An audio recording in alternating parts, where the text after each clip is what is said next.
Tadi kayak alhamdulillah sama utama ya.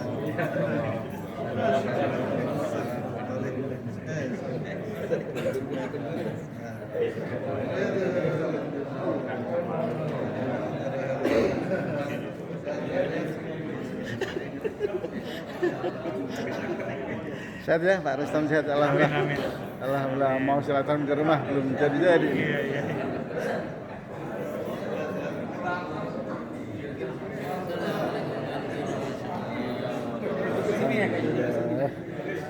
Alhamdulillah ya Allah, Ustadz kita ini. Masuk YouTube kita. Ini YouTuber satu ini. Salam BKM, salam BKM. Salam DKM. Apa gini saudara ya? Oh, kamu ya, alhamdulillah.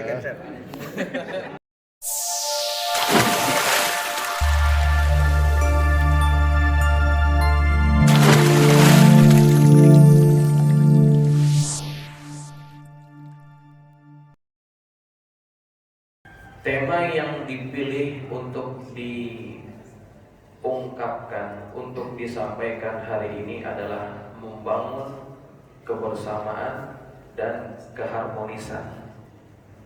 Itu tema yang diangkat. Ada satu istilah yang kita semua biasa dengar, yang istilah ini berbahasa Arab, namun orang Arab nggak tahu maknanya. Istilah itu adalah halal bihalal. Maka majlis hari ini boleh kita katakan majlis halal bihalal sekaligus pembukaan.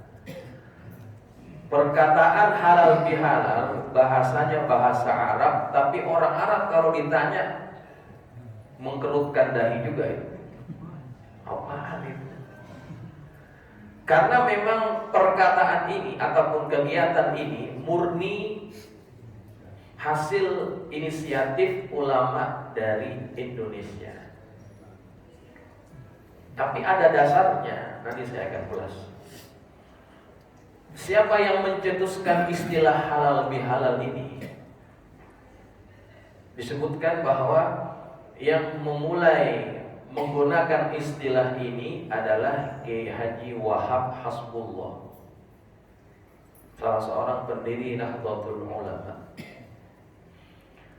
Pada tahun 1948 beliau menyarankan kepada Presiden Soekarno waktu itu untuk mengadakan satu majelis pertemuan yang tujuannya adalah untuk menyelesaikan masalah-masalah yang sedang dihadapi para elit politik pada waktu itu. Ada pertentangan yang kuat di kalangan ahli politik, sehingga keadaan itu menjadi agak tegang. Maka diusulkan kita bikin acara, kita berikan nama halal bihalal. Kalau silaturahim itu kan sudah biasa ya. Silaturahim itu sudah biasa, artinya menyambungkan kasih sayang. Sedangkan halal bihalal ini punya makna yang lebih daripada itu sebetulnya. Terlebih kalau ada pertikaian, ada permasalahan, tepat pakai istilah halal bihalal. Apa maknanya sebetulnya halal bihalal itu? Halal asal katanya adalah halla yahullu, artinya menguraikan. Kalau ada benang yang kusut,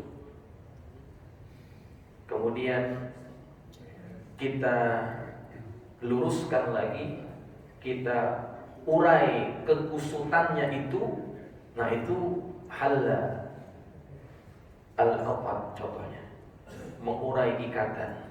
Kalau ada masalah yang masalah itu jelimet, bulet kata orang Jawa,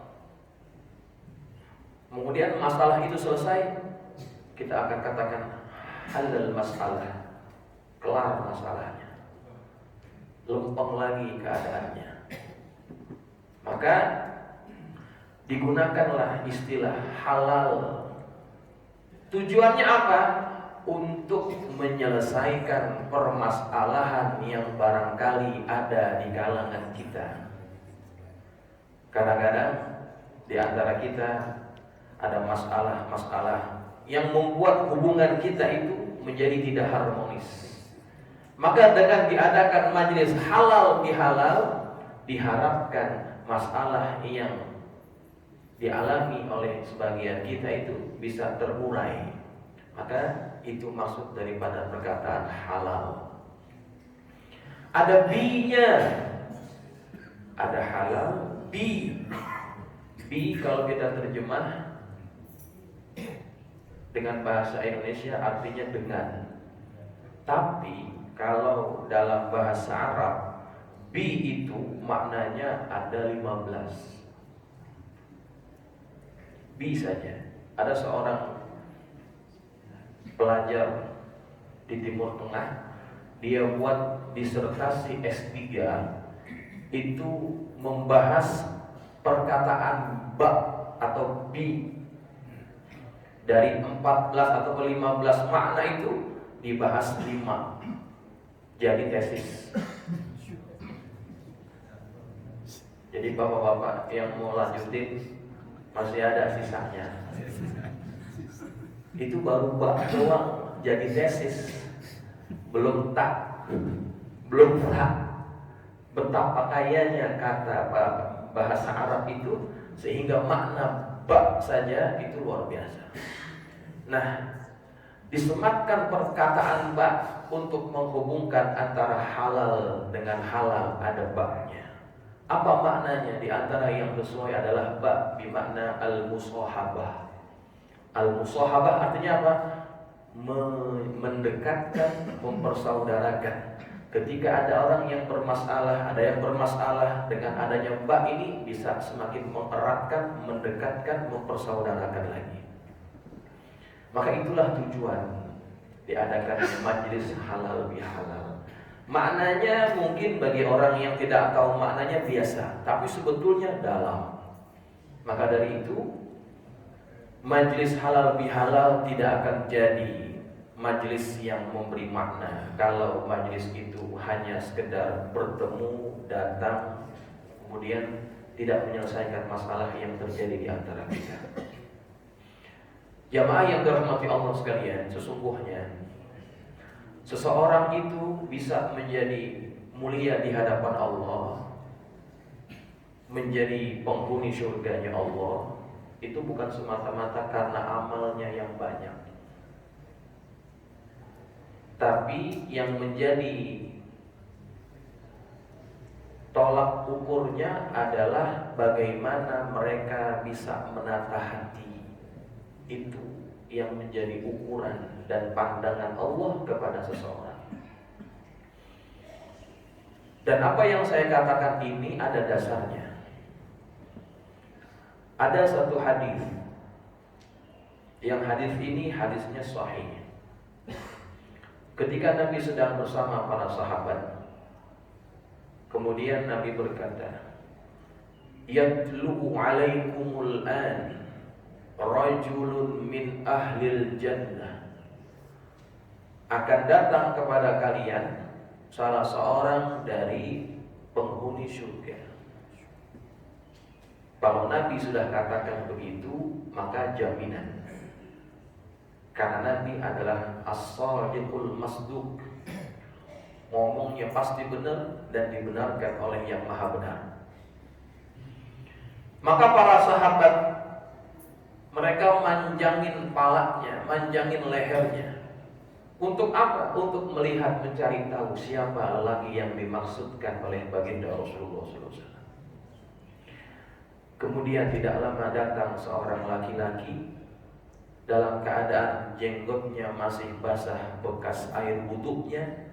Kemudian dia masuk ke dalam kumpulan para sahabat sambil menenteng sendalnya. Waktu itu masjid Nabi nggak seperti sekarang. Jadi kalau masuk masjid sendalnya di bawah. Duduklah lelaki itu.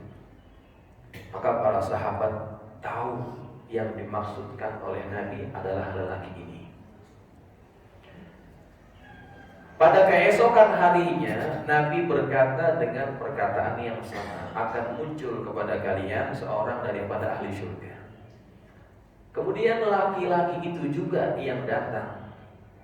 Pada hari yang ketiga Nabi juga mengatakan perkataan yang sama, dan laki-laki itu juga yang datang.